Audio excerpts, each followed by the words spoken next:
Welcome back to the couch here on Aurora Television. If you can only see what happens in the breaks, and here would probably even be worse. We're going to be talking business now with our leadership specialist, Nisha, who's leading this interview with our very special non-German lady, Ilse Strauss, who's in the house. Over to you, Nisha. Thanks, Fred. Indeed. Welcome to the show again, Ilse Strauss. Hi, Nisha. Thanks for having me here. Can I just interrupt? Do you know what's funny? This is live television, by the way. I'll wait till the day.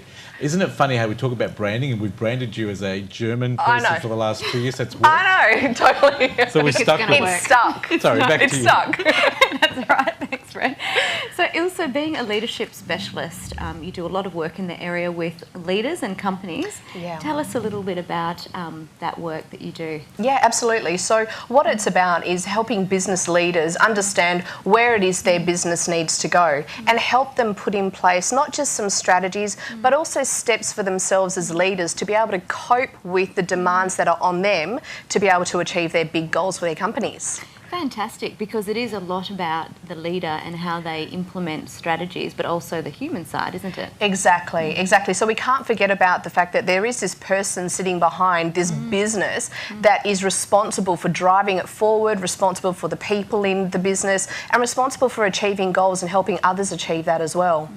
And you always come up with great tips for people watching and leaders watching. Yeah. However, how do you come up with these tips? So you work with leaders. What are some of the common challenges you might see that drive you towards these tips? Yeah, good question. Well, I think it's basically about looking at where is it that the business needs to go and then understanding what are the common gaps that sit there for leaders in not just understanding what are the technical elements, so it might be marketing development or understanding how to develop their teams more effectively, and then looking at what's the behaviours that the leader needs to start to incorporate into their daily rituals to be able to serve them, their people and their company.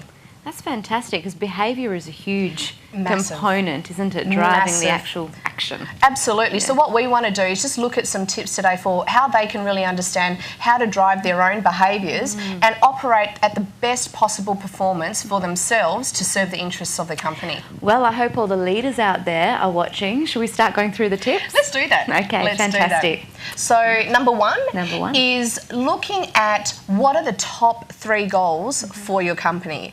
Because every leader, when they go into their business, when they step out of their business, they've always got 101 things that they're thinking about. So my advice to leaders is understand what the top 3 biggest goals are for this company over the next 12 months' time and really have concentrated focus on achieving those 3 goals. Absolutely, because you find you have a certain amount of headspace, would that be fair to say? Yes, yeah. And you know, there's a billion bits of information running around every single time and our brains can't cope with looking at everything at once. So let's just focus on the core 3 things as a first tip for what we need to do. Fantastic. And what's number 2? Number 2 is asking yourself, if you were to achieve these top 3 goals, what problems would be completely eradicated? Because if we look at achieving the goals, it will take you somewhere. It's going to move you towards something, but we also want to take the time and acknowledge what will be gone as a response of this. What will we solve? What problems will be away so we can continue moving forward to achieve the biggest goals? Great. Celebrating success. Yes, absolutely. Absolutely. Great. And number 3? Number 3 is sitting down and taking a bit of a brainstorm on all the different options that you have available to solve that problem, all the different ideas that you can come up with, and just make a massive list. Just keep going down on different ways that you can achieve that goal. And then you need to ask yourself, what is the one best option that you've come up with that will get you there fastest and more efficiently to achieve that absolute goal for your company? Fantastic. And what about number 4? Number 4 is, this is a good one actually. I really like this because it causes the leader to actually sit back and reflect upon what they add value in, what their strengths are. And this tip is understanding what do you have the greatest strength in that can contribute to you achieving that goal. So when a leader can sit back and ask themselves, right, what are they most passionate about in their company? What do they do that adds the most value to either the bottom line, profitability, or to their teams, or to creating new strategies?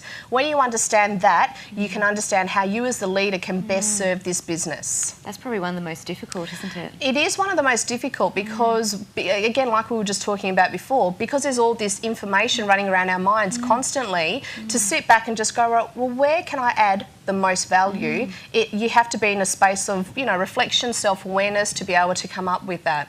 Fantastic. And what's our final tip? Our final tip is, what's the next big step for you?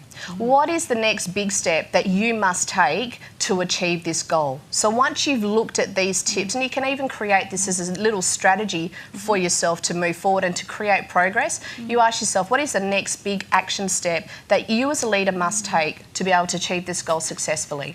Thank you, Ilse. That was a very comprehensive list and a good starting point, but you can obviously always contact Ilse.